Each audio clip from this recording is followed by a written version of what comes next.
Real Women, Real Transformation, Real Results, Episode 7.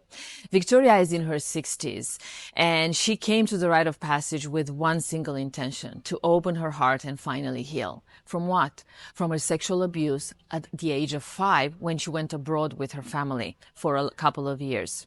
Her whole life, she suppressed herself. Her whole life, she backed down on who she truly was and on her big dreams.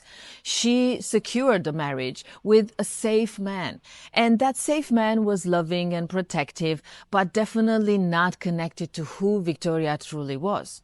She stayed with him her whole life because she was afraid to get out of her shell and out of her protective bubble that she created because of her abuse.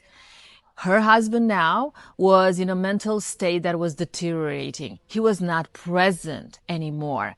She was more of a nurse than a wife, and her days were passing by, but there was still fire left untouched. She was willing to go all the way, to sit with the pain of her inner girl, to discover her inner fire and the power that she had all along, but kept avoiding because it was too risky.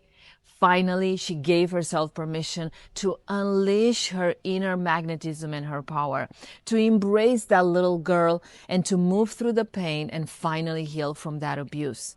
Her life began anew. She gave herself permission to take care of her husband, but not from the role of the wife. She freed herself from that emotional prison, and she gave herself permission to start anew.